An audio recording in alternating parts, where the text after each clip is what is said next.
Thank you very much, House Speaker Martin Romualdez. Joining us, please be seated. Joining us this evening is our Department of Finance Secretary, Ben Diokno, the Manila Overseas Press Club Chairman, Tony Lopez. To just describe me, I was clarifying it when he sat down. Sabi, is it too nice, too nice and too decent? You haven't spoken to some members of my staff recently. But but I have to say, I've never been described in such glowing terms. Thank you very much. MOPC Vice President Mike Toledo, the other members of the Board of Governors, fellow workers in government, ladies and gentlemen, and all our distinguished guests, good evening. A pleasant evening to all here tonight. It is a pleasure to join you for this event and to share with you some of the insights as well as my administration's upcoming initiatives for the country. Since the campaign, unity has been our battle cry since the beginning of the campaign, and now we are setting into our track and finding our pace for the 6-year marathon. Unity remains one of the primary driving forces in pursuing economic recovery. As I have stated many times to our friends and our partners who from other countries, and I say to them that it is important to forge and to strengthen partnerships that already exist and to forge new partnerships and alliances, because in the uncertain world that we are facing, these partnerships will stabilize our transformation into the post-pandemic new global economy. And it is an uncertain world. It is an uncertain world that we are facing. It is an uncertain future. And that makes those partnerships all the more important. And again, the concept of unity applies.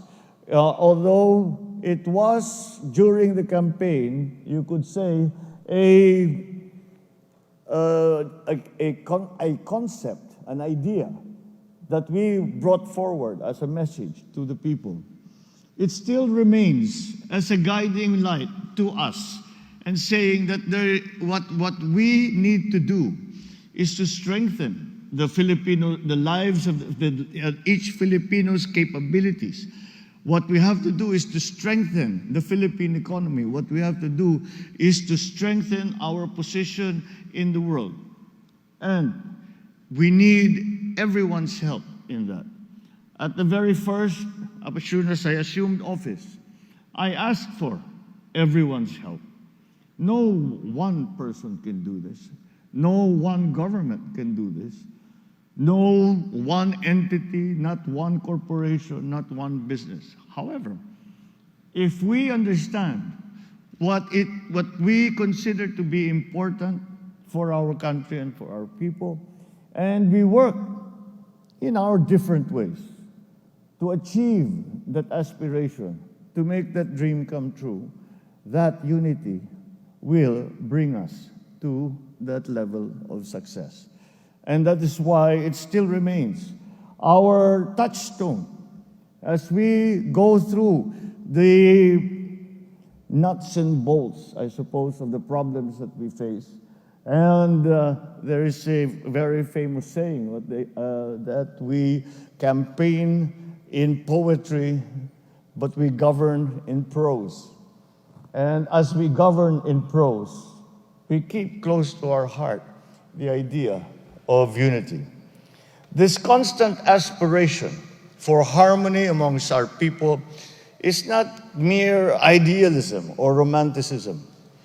It is a recognition of the fact that no vision, no undertaking, whether big or small, could possibly be realized without a clear and shared understanding of our end, our ways to get there, and our purposes for getting there.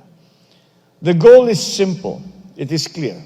We want every Filipino and every island in this archipelago to have an environment and the tools that will enable them to go beyond surviving each day.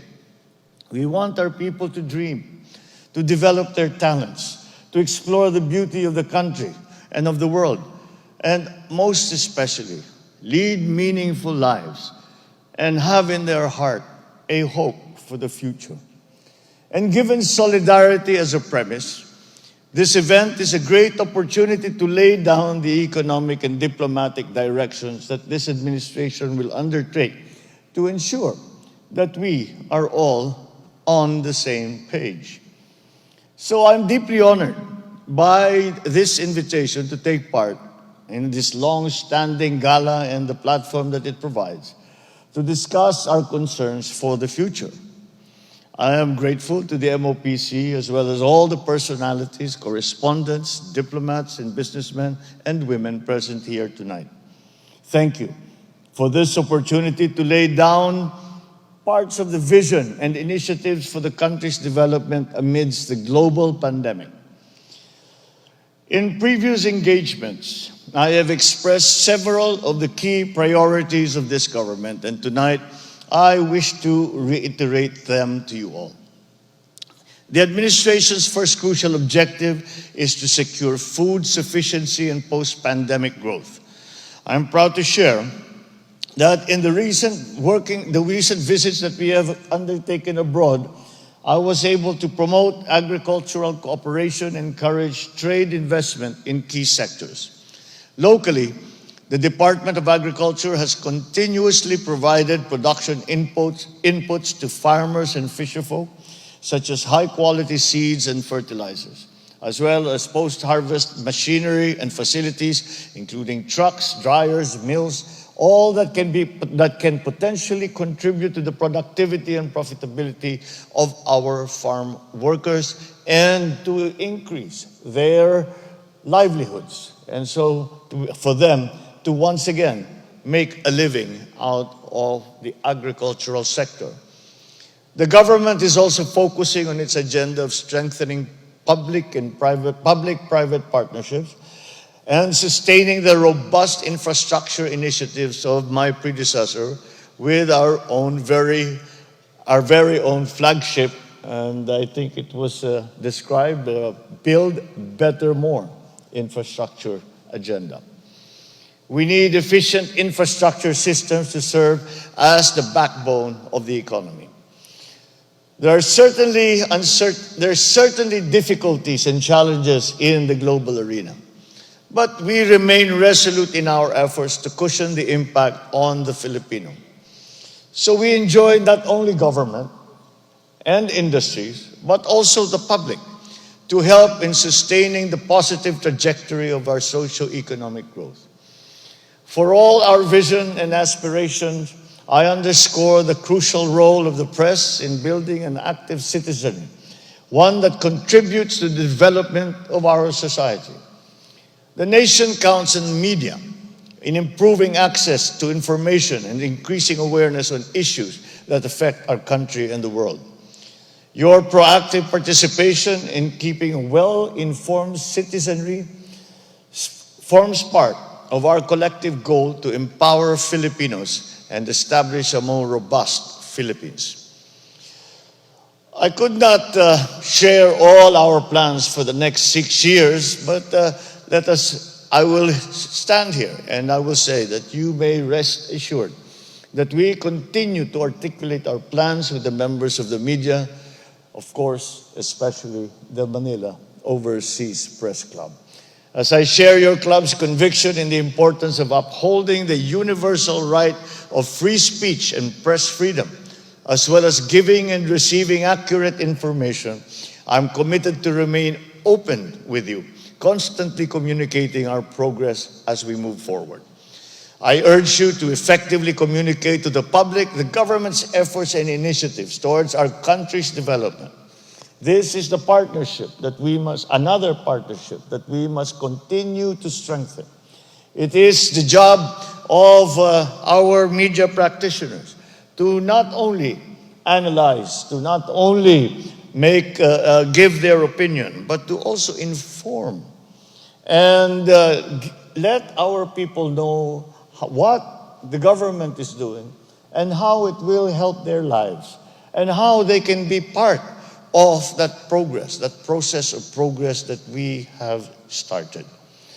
Under my lead, we will support and protect the rights of the media as they efficiently perform their duty. Whatever difficulties we may encounter from this point on, the government will always be ready to lend an ear and to listen to your concerns and to answer all that you may want to know. We will not be your leader, but we will be your partner as we work together to see the full promise of the Filipino nation fulfilled in the days and in the years ahead. I thank you all once again for this opportunity and I enjoin you all to pray and hope for the success of our efforts. Maraming salamat sa inyo lahat. Mabuhay ang Pilipinas at magandang gabi po sa inyong lahat. Thank you, Mr. President.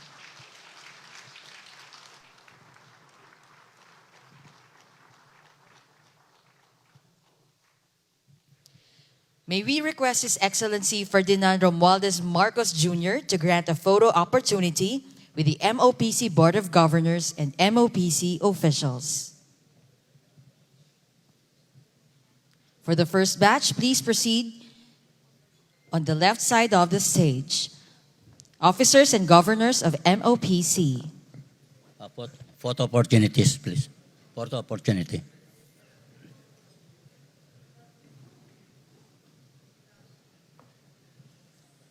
Please enter on the left side of the stage and exit to your right. For the second batch, officers of PLDT Smart Group and MediaQuest, please be on standby.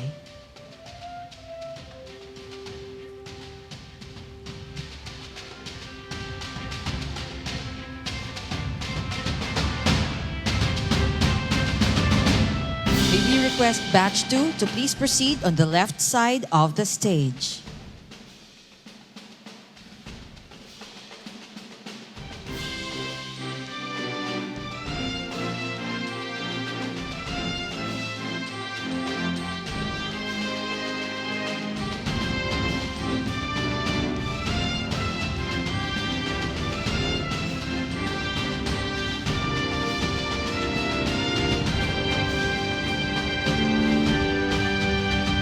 Thank you, Batch 1. Now, Batch 2, please proceed to the stage for our photo opportunity. For the third batch, please be on standby, Presidents of Philippine Chamber of Commerce and Industry.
Thank you, Batch 2.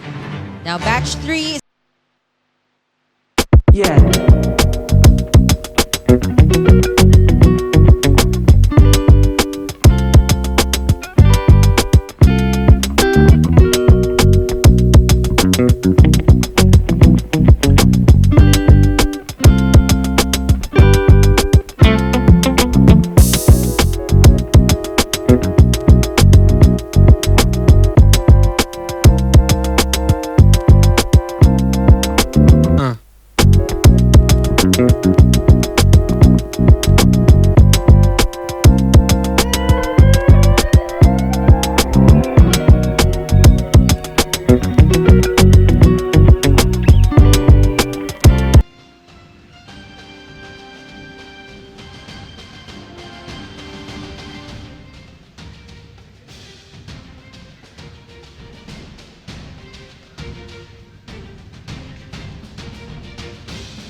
Thank you, Batch 3. Please exit to your right.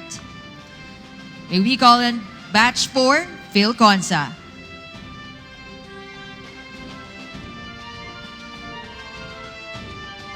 For Batch 5, please be on standby. The Family and Business Asia editors.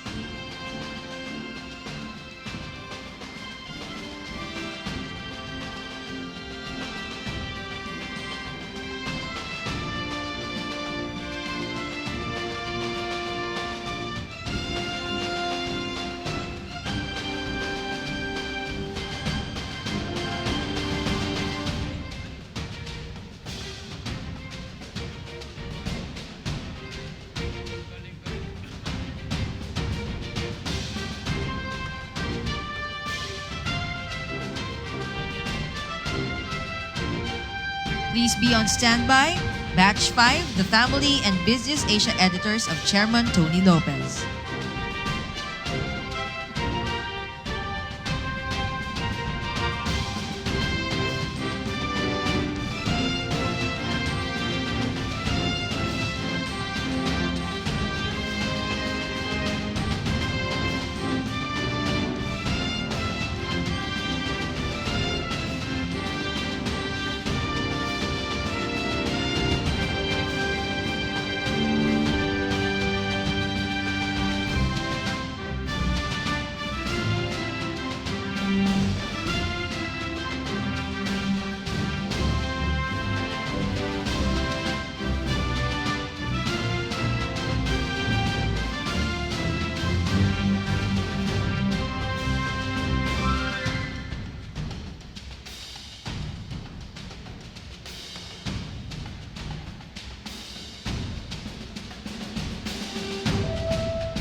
Thank you, Batch 4. Please exit on your right. Next is Batch 5. The Family and Business Asia editors of Chairman Tony Lopez.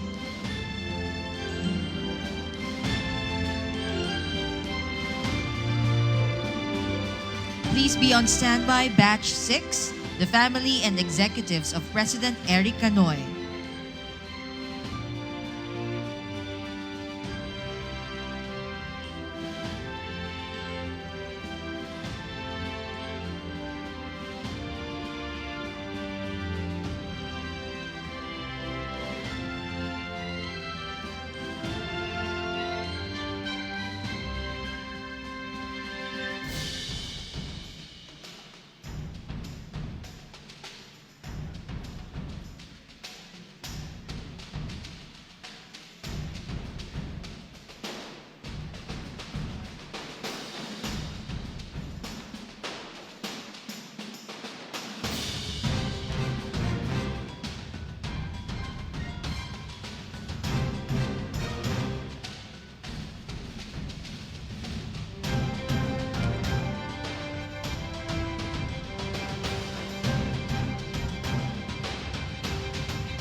A gentle reminder to please avoid selfies.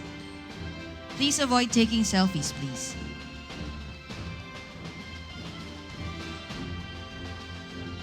Next batch, Batch 6, the Family and Executives of President Eric Canoy.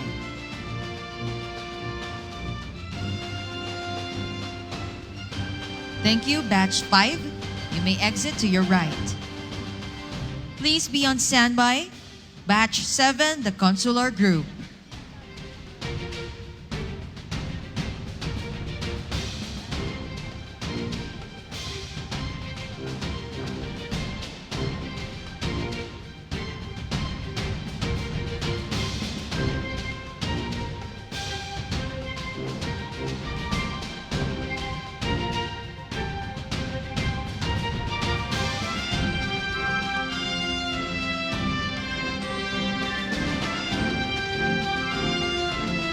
be on standby, Batch 7, Consular Group.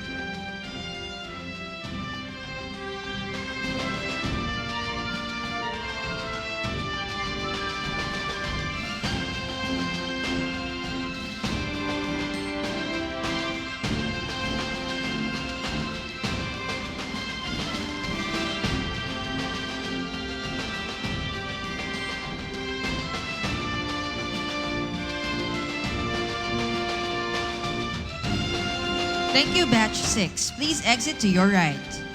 Next is Batch 7, the Consular Group. Up next, please be on standby, Batch 8, the officials of PAGCOR.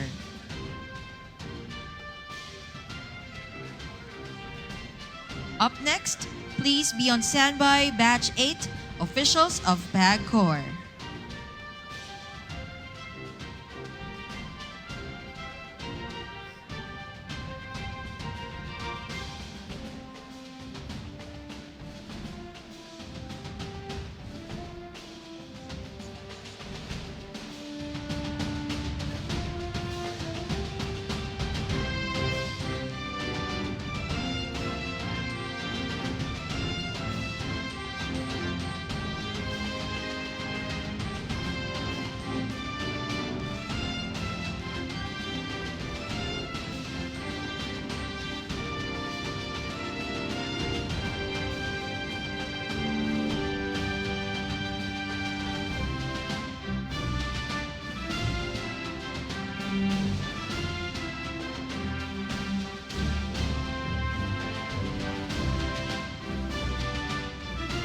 Thank you, Batch 7.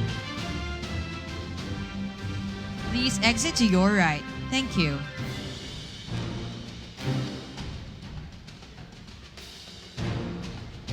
Next up, Batch 7, Batch 8, the officials of PAGCOR.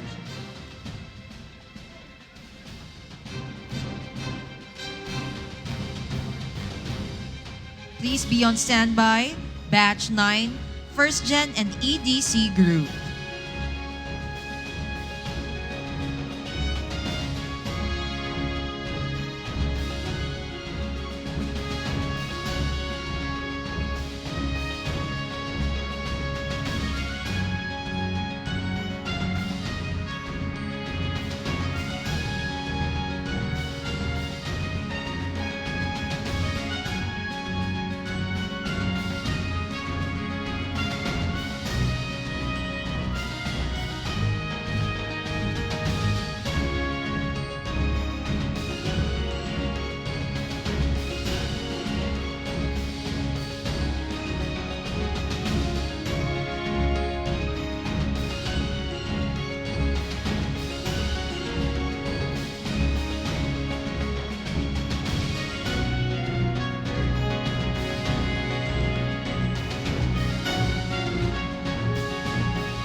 Thank you, Batch 8.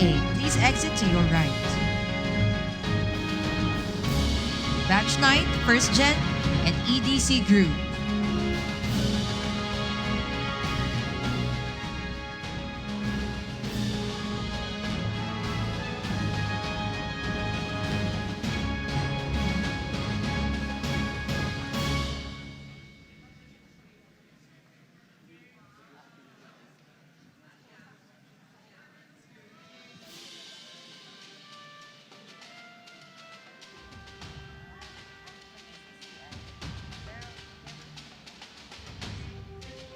Thank you, Batch 8. You may exit to your right.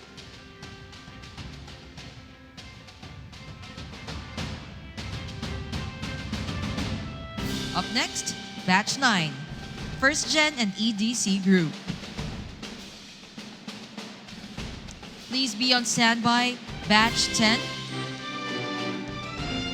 the staff of MOPC and BizNews Asia Philippines.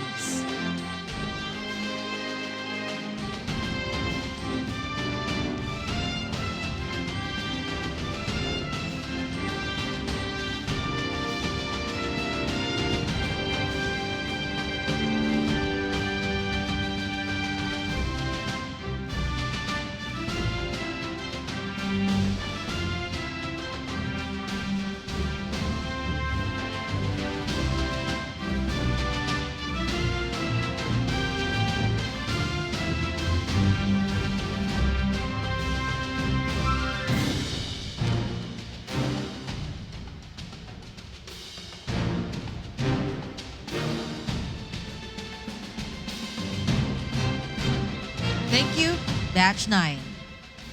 Please exit to your right. Up next, Batch 10. Staff of MOPC and BizNews Asia Philippines. Please be on standby, Batch 11.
Thank you.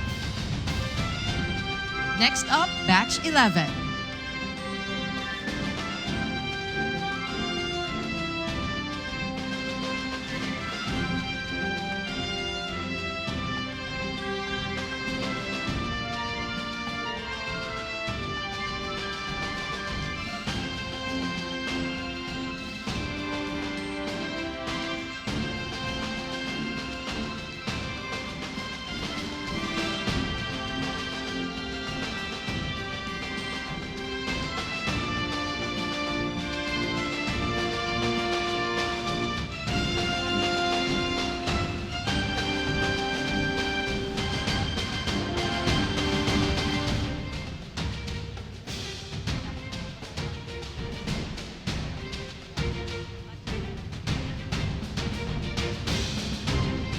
Kindly refrain from taking selfies. Thank you.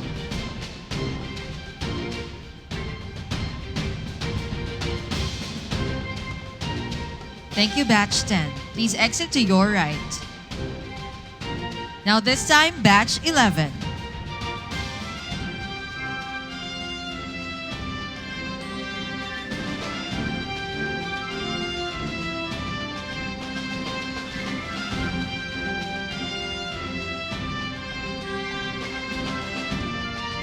Please be on standby, Batch 12. PCCI officials and FFCCII.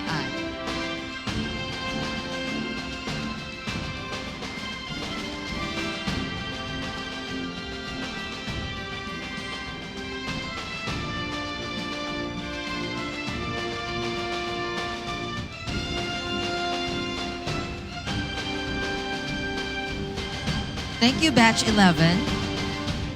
Kindly exit to your right.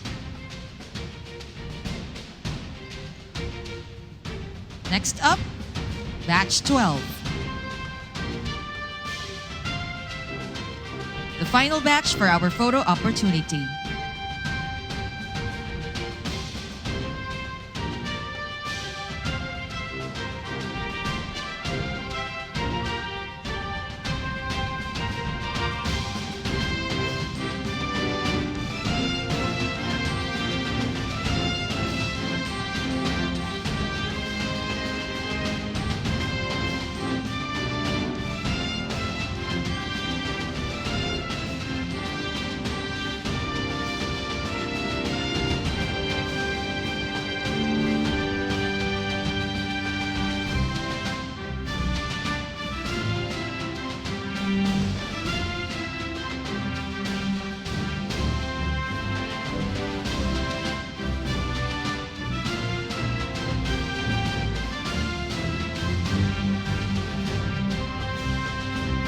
Thank you, Batch 12. Please exit to your right.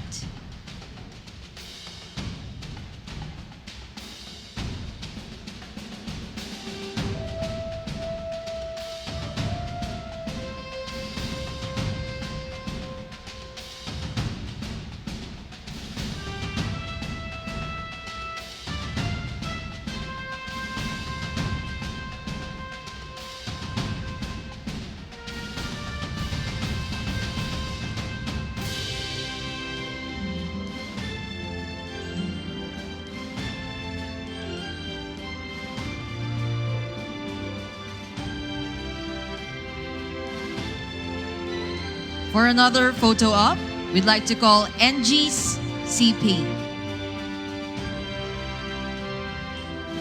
For the last batch of our photo op, please be on stage, members of the NGCP. Thank you.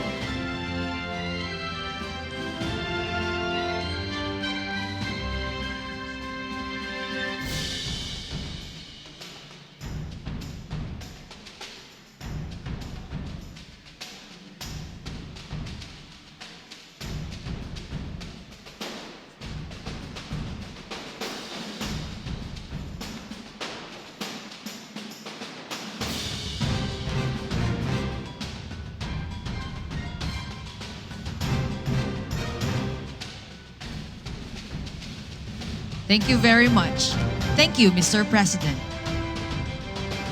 At this point, may we now call on MOPC Chairman Tony Lopez to moderate.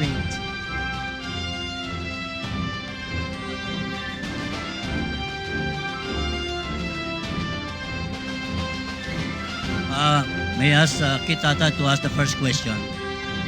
Please identify yourself, go direct to the point, don't deliver a State of the Nation address. Please come forward, Kit, or give mic to Kit. Tatat. By the way, allow me to greet my compadre, great friend for a long time, since years back of Marcelo, and before Marcelo, my tutor in college, the great Kit Tatat. Happy birthday, Kit. Thank you He very celebrated his 65th birthday yesterday. much. 83rd, 80. Good Mr. evening. President. Good evening. Good evening, Senator. Thank you very much, Tony. Mr. President, in deference to the chairman of the MOPC, I tried to write down my question too. Mr. President, first of all, may I thank and congratulate MOPC through its chairman, Mr. Tony Lopez, for organizing this timely multi-sectoral forum. And may I say how honored and delighted we all are to listen to Your Excellency after your highly successful visits, first to Indonesia and Singapore, and then to the United States, where you addressed the 77th session of the UN General Assembly and met with US President Joe Biden, other foreign leaders, and numerous American business and investment groups. The UN General Debate was dominated by fierce denunciations of the Russian invasion of Ukraine and passionate calls for severe punishment of the offender.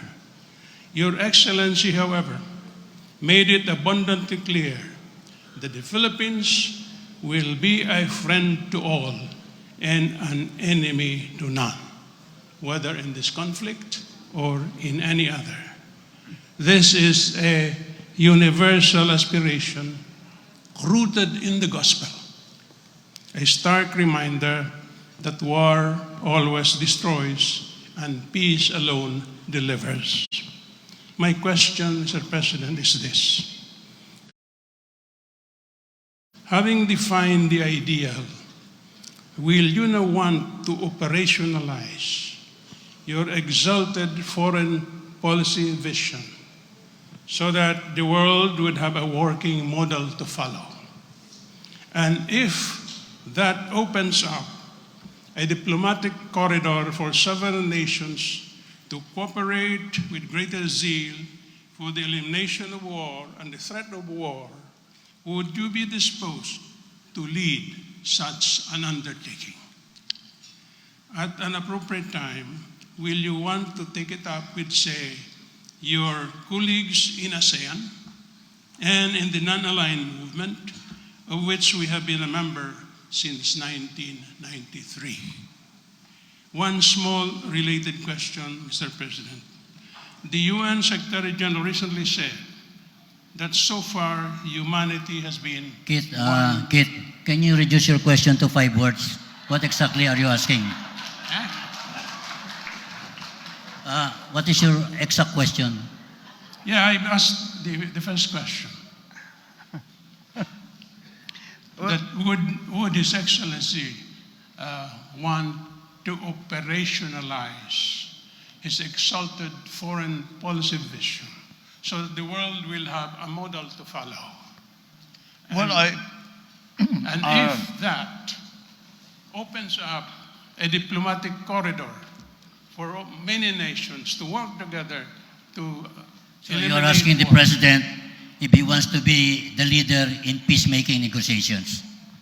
Yes. Okay. In regard to that, I believe that it is, especially for the regional concerns that we have, that it is not sufficient for one country or one leader or one head of state to lead the.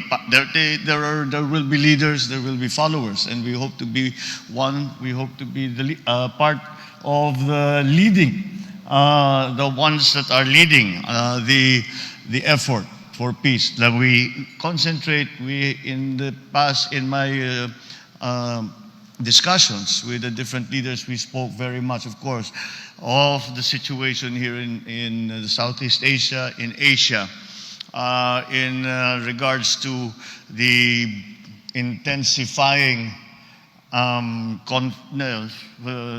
non-violent conflict, but push and pull between China and the United States over Taiwan.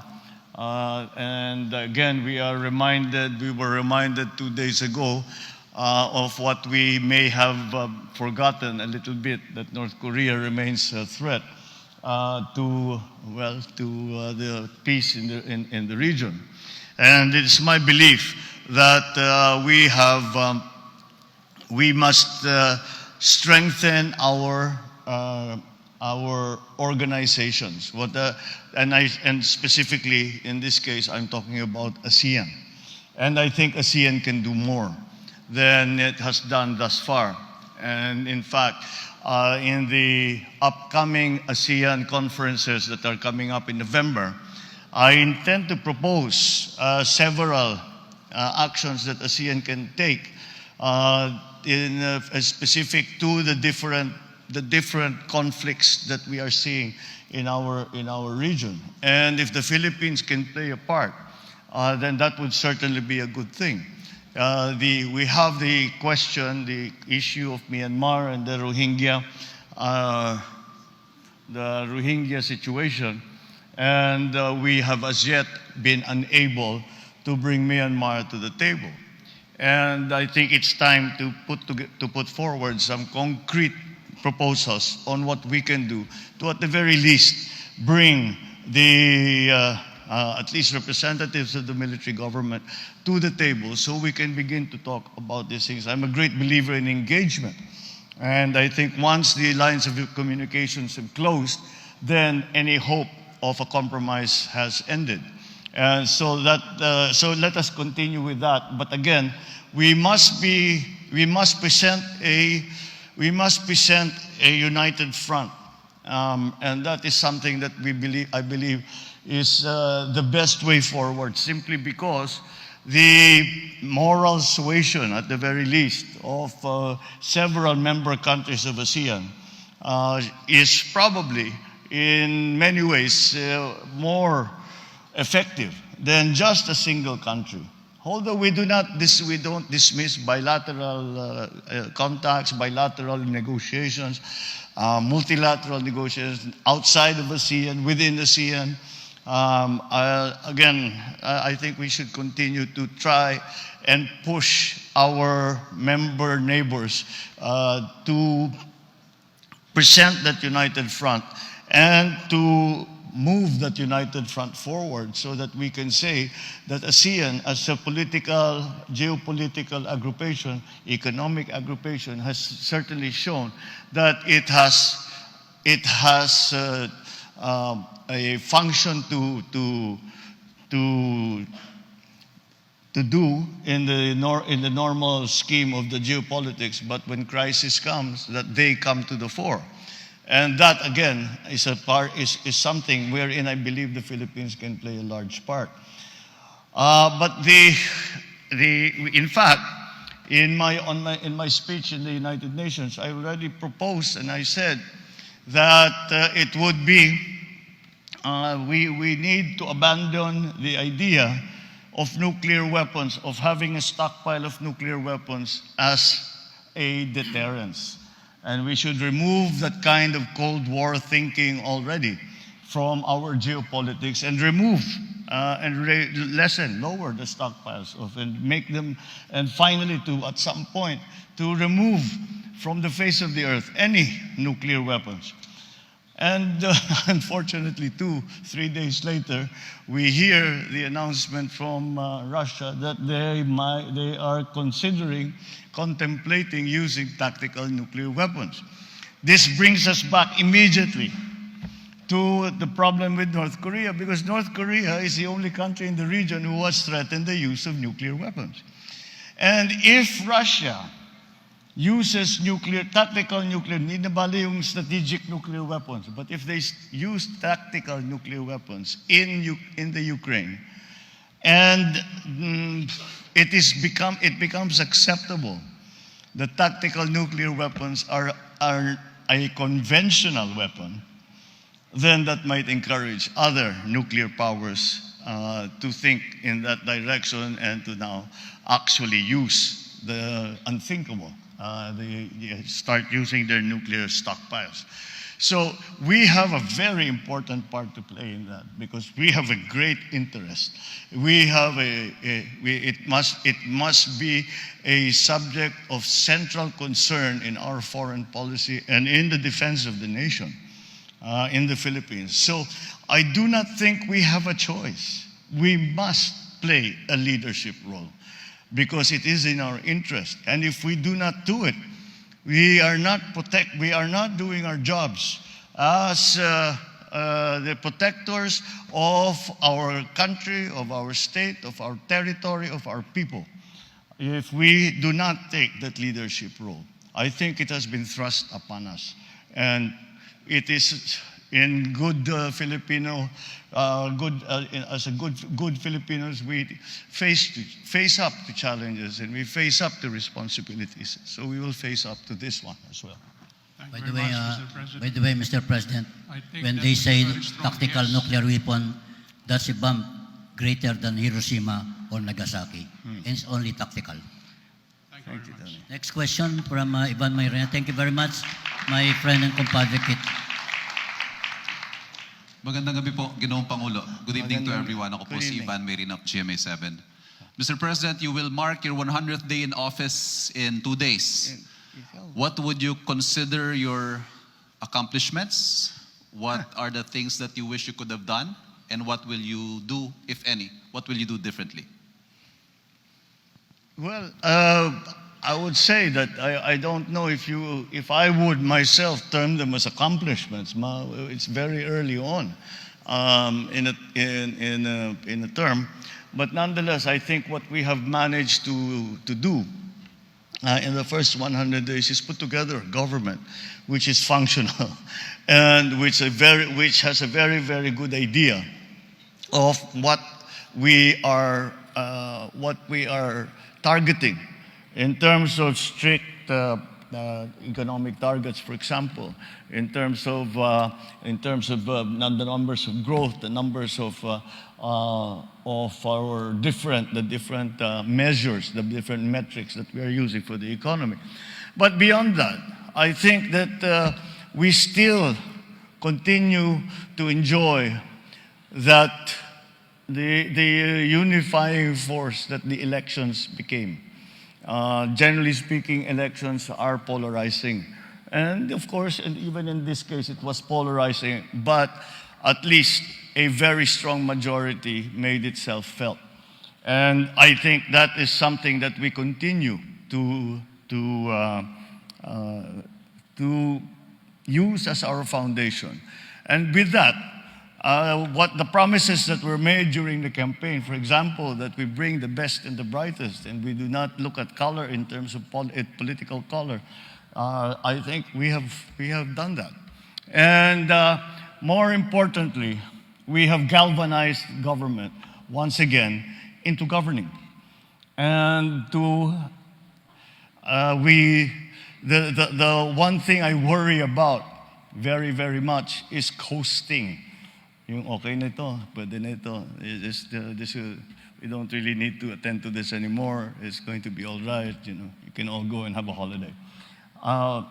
That's what I worry about the most. But I try very hard to put an impetus into government. Come on, let's go. We need to do these things. We haven't very much time. We have very many difficulties. We cannot count on other countries to help us in ways that they used to be able to help us. So it is up to us. But I think all of those, at least in the higher positions in government, and even slowly it's filtering down to the rank and file, are beginning to feel that no, there is a point to government. There is something that we need to be doing. And this is the direction we are being led in. These are the things that we are going to do. We are going to go from here to there.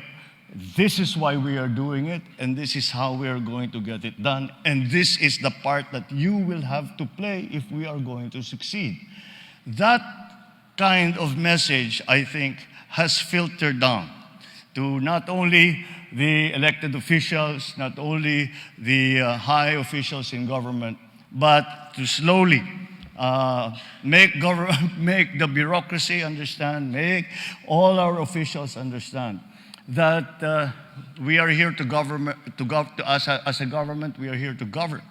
We have been put here to try our best to pull us out of this terrible crisis that we have just been suffering for the last 2 years. And I think we have achieved that. So it is that sense of urgency, that sense of again, it is that unity that we bring people together, and we are bringing people together for a reason. And the reason is not ourselves, it's not our families, but it's our community, it's our country, it's our people. That, I think, we have returned into government. I think that's the most important thing. On a more practical level, I believe that the engagements that we have had with ASEAN countries such as Indonesia and Singapore, and then eventually our contacts that we renewed. The nice thing is the Philippines has many friends around the world, and these contacts and friendships we have been able to renew. But I think since this is the coming out party for the world, it's not just the Philippines that's coming out of the pandemic. This is the coming out party for the Philippines, and we are able to explain this is what the Philippines is now. This is what the Philippines looks like after 2.5 years of crisis. This is what the Philippines is doing, and this is how we can help each other. Because not any one country is going to manage this transformation by themselves. And we will need each other's help. The interconnectivity of the global economy was brought home in a very convincing way by the war in Ukraine. Even in the UN, I would talk to the other leaders and I say, who would have thought that the war in Eastern Europe would affect the Philippines halfway around the world? In the gut, in the food supply, fertilizer prices, seedling prices, fuel, all of these things. You never imagined that such a thing would happen, but here it is, and here we are. And so it was very, very important for us to find our place now in the world, and to define that place and to explain that to the rest of the world, especially our friends, but also those who have not been considered as particularly close partners or allies. But we have been able to show that the Philippines is standing on its feet.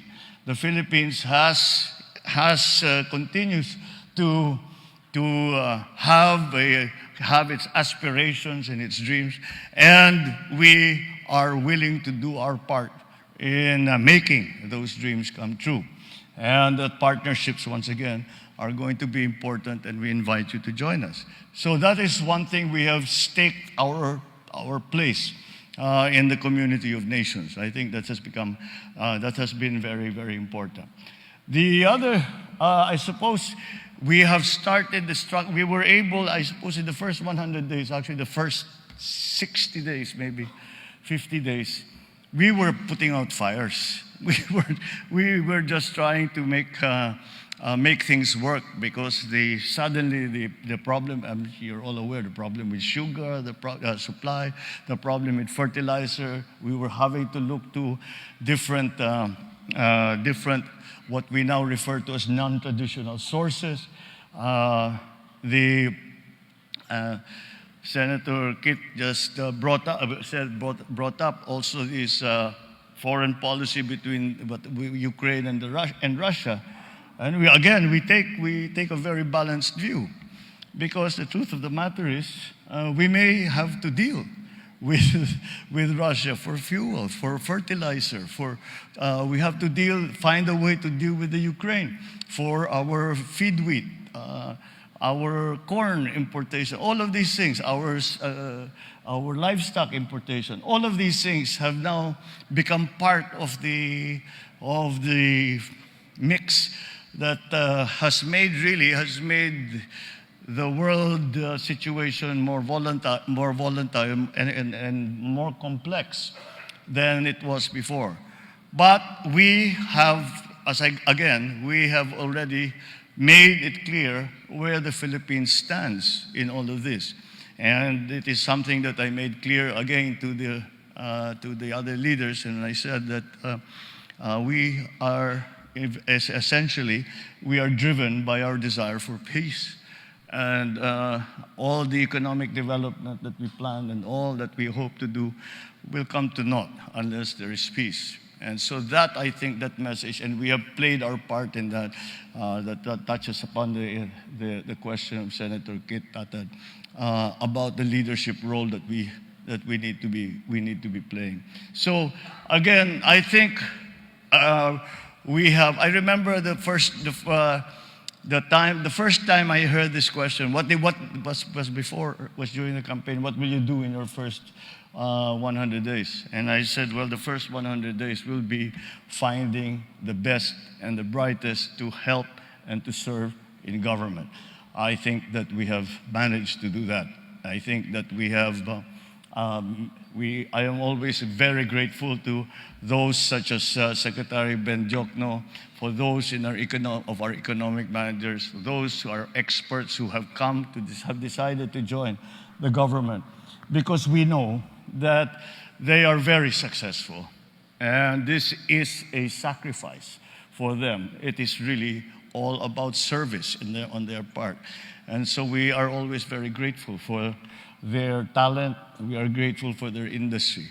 And to have them in place already, I think, gives us a very distinct advantage as we try to transform our economy for the next few years. Mr. President, ang haba na ng istorya ni Ivan. Anyway, Ivan, if I were to write the story, and allow me to suggest it, just remember two things: unity and engagement. This is the first president to personify the meaning of unity. Unity means nationhood.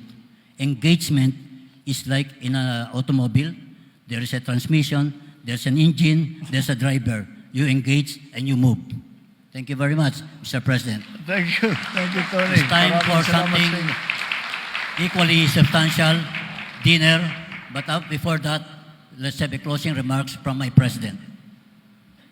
Eric Canoy. Okay.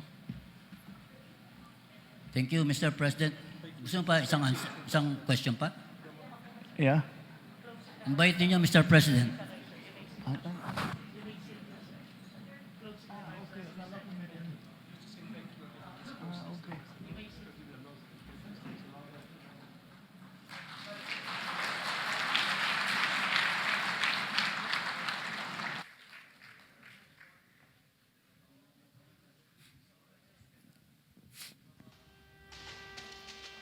Mr. President, thank you for joining us this evening. We're very grateful for the candor and explanation you've given to us tonight. At least first time we've invited you, and we hope to continue being with you, together, working together in unity for our country. Thank you very much, Mr. President.